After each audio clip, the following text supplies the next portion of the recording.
You having a good web summit? This is quite the event. This is quite the event. So, hi folks, my name's Simon. I lead the product team at Facebook, working on something we call Workplace. And as you can tell from my accent, I'm based in London. And you may have heard about Workplace by Facebook, but what you may not know is that it's one of the things that we at Facebook build entirely here in Europe. Now, for those of you that were hoping to hear from Julien Cordonnier, my colleague, sadly, he injured his back at the weekend, so he's in hospital and he can't make it today. But he is watching on the live stream at home. So, hello, Julien. Can I just ask the AV guys, the monitors down here aren't working, so that's going to be fun. Okay. Guess memory it is. So one of the things I wanted to talk about today is the future of work. Now, many of you are in this room because you are either trying to understand what the future of work looks like, or you're part of trying to invent it. And you're a room of futurists, right? And it's tempting to look at the tools and services you're using now, today, and think they're pretty futuristic. But take a second look. How many of you use email? Right, everyone. Why would you not use email? It's ubiquitous, it's reliable, and it's simple. But it has some funny properties. What's that up there? See where it says CC? Can anyone tell me what CC stands for? Carbon copy. Carbon copy? That's a reference to a piece of technology from the 1800s. Literally, a piece of technology about writing on a piece of paper, taking carbon paper and putting it through a machine as a way of duplicating and spreading information. Cool, and how many of you use Google Docs or Office 365 Word? Everyone, right? Thanks for the lights, that's really good. There's some people scurrying around here, this is great. So far, so good. Okay, what do you see when you open a Word document or a Google Doc? What do you see? Anyone? Right, a blank page. Okay, cool. And what shape is that blank page? It's A4. Why? Depends on where you live. If you live in America, it's a piece of US letter. Why? Why is there a piece of paper on the screen? And that's because these tools, these documents, are designed to be printed on paper made from trees. Now, despite all the advances of the last few years, these are incredible products. They've moved to the cloud. They have incredible collaboration features. But they may have been built in the last decade, but they're rooted in the last century. And that's kind of crazy. And it makes sense. These tools can trace their origins back to the 70s and 80s, when pioneering computer scientists were figuring out what to build for the personal computer. And it made sense. They looked around them at the norms and tools and processes that people used, and they created digital representations of them.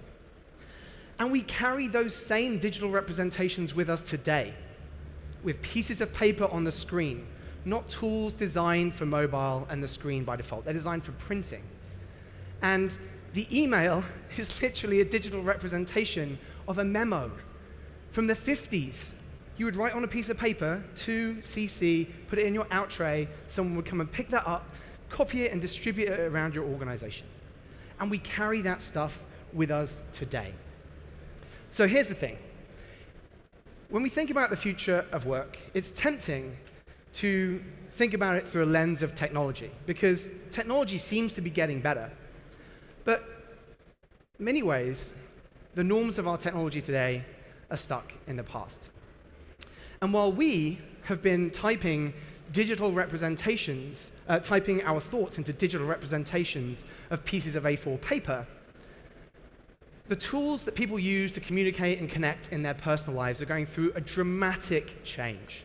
So when we at Facebook are trying to think about the future of work, we're trying to do it not just through a lens of technology, but through a lens of people. There's a completely new generation of people who have grown up not with email, but with WhatsApp and Facebook and Messenger and Instagram. They've grown up with mobile, not with PCs. And here's the thing. When we think about the future of work, in some ways it can be defined by technology, but in many ways it's going to be defined by the needs and the expectations and demands of these people when they enter the workforce. And when they come to work, these people don't just demand technology that's as good as that they use in their personal lives. They have a completely different expectation of work itself. They expect to be able to communicate with anyone in their organization without having to ask for permission and regardless of that person's position in the org chart. These people expect to have a voice and they expect to be heard. And here's the thing. By 2020, these people will make up 50% of the workforce. So while technology is going to change organizations, people are going to be the real driving force about how people want to work in the future. So at Workplace, our mission is incredibly simple. It's to take all of the things we've learned over a decade of building tools that connect billions of people in their personal lives and bring those tools to bear to help people get things done. Our mission statement literally is to unlock human potential by giving the world a place to work together. But how do we know this works at all? How do we know that this idea of taking the amazing tools people have to communicate in their personal lives and bringing them to work is even a good idea at all? Well, it's because that transition is one that we at Facebook have been through ourselves. I joined Facebook back in September 2010. That means I've been at the company more than 7 years. That's longer than 98% of the company. That's crazy to me. And when I joined Facebook, Facebook worked like many organizations still do today. We used email and mailing lists. We used IRC and Jabber for chat. And that's how Facebook ran back in 2010. We didn't really think too much about it because it kind of worked. And then in 2011, something really important happened. An engineer had the enterprising idea that he was going to make Facebook groups on Facebook that were only visible to other employees of Facebook. This happened in 2011, and this changed everything. Very quickly, Facebook moved from using email mailing lists to communicate to using Facebook groups. So we had Facebook groups for every individual team. We used Facebook groups to share our roadmaps and our meeting notes. And we used Facebook groups to have entire company discussions about our strategy and our industry. And instead of using IRC and Jabber, we quickly moved over to Messenger and Messenger group chats to communicate in real time with our teams. And Facebook has worked that way ever since.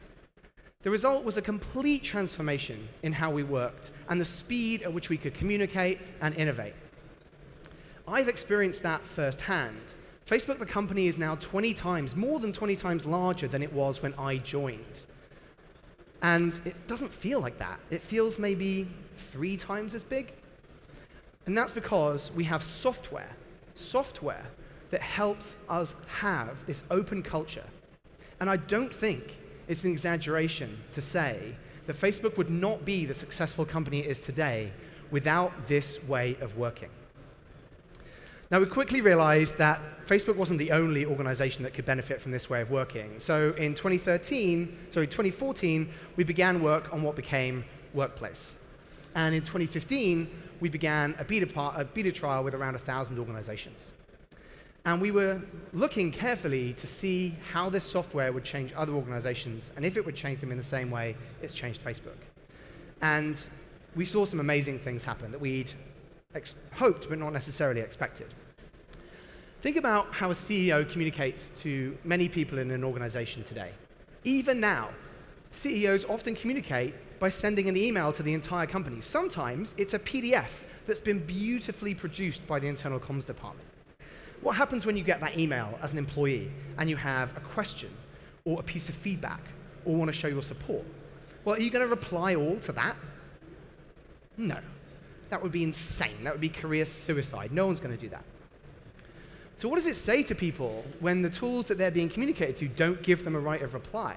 or an opportunity to reply. It says, we don't want to hear your voice. It says, we don't really care what you think. People feel like they're being talked down to because they are. Very quickly, when companies adopted Workplace, we saw that same behavior change dramatically. Just imagine what it's like when the CEO posts on Workplace instead of sending an email. What's underneath that post? It's a comment box. And in that comment box, it says what? Write a comment. It invites you to show your support. It invites you to ask a question. That's how you start open cultures. And what's above that comment box? The like button. One of the most universal and ubiquitous and simple ways to give feedback ever invented. And so very quickly, that's a dramatic shift in how people communicate inside an organization from top to bottom. So we rolled out Workplace, we launched Workplace back in 2016, and we've been improving it quickly ever since. In the last few months, in fact over the last year, we've added features like multi-company groups, because it's as important to work and connect and collaborate with people at other organizations, and it should be as easy to do that as it is to work with the person sitting next to you. In April, we announced integrations with some of the world's leading SaaS cloud services, folks like OneDrive, Office 365, Box. And a few weeks ago, we announced an update to our Box integration that allows you to link a Box folder with your Teams group on Workplace. And just yesterday, we announced a deeper partnership with Salesforce and Quip. We also enabled Workplace customers to build custom bots, and we've seen countless examples of how this has allowed people to weave Workplace into their daily workflow. At Facebook, we have over 100 bots that we use for everyday tasks. My favorite is Calendar Bot. If I'm in a Workplace chat thread with my team, and we decide we want to have a meeting, I can just mention the Calendar Bot, and it will reply, having looked at the calendars of all the people on the thread, with 3 options for when we should meet, based on people's calendar.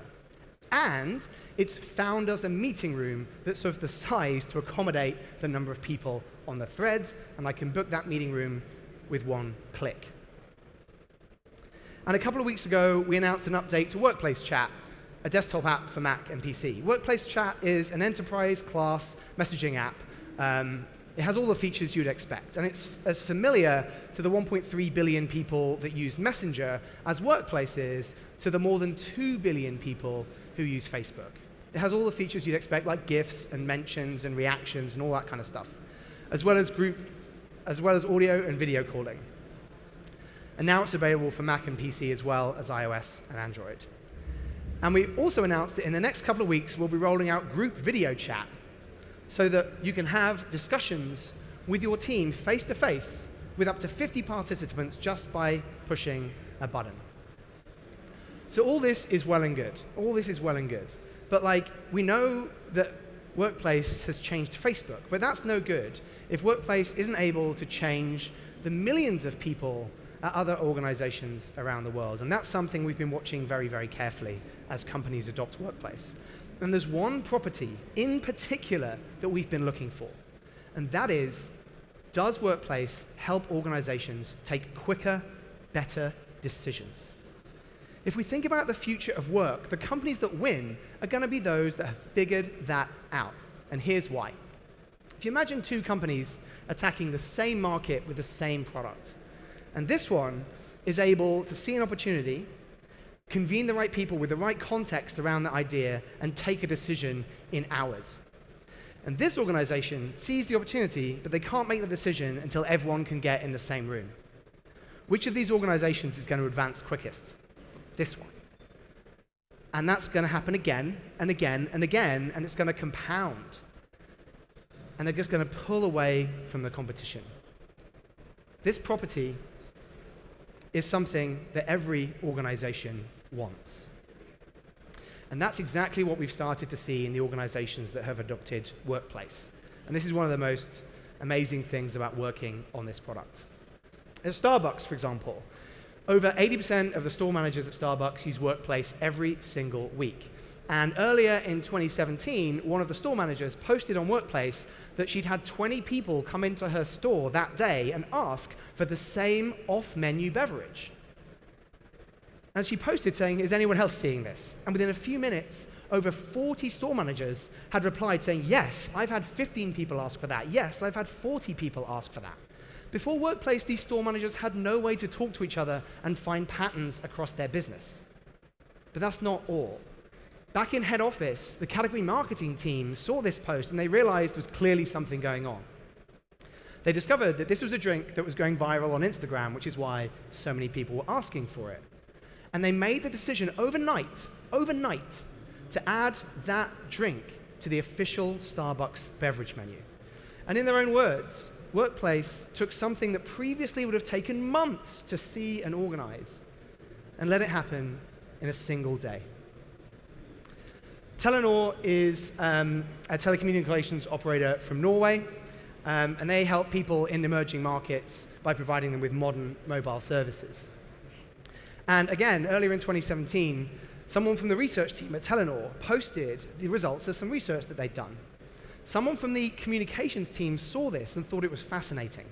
Now, these two departments would have had no way in the past to know that the work of one of them was important and interesting to the work of the other. They put out a press release that afternoon, and the next morning, the results of that research were on the front page of one of Norway's leading newspapers.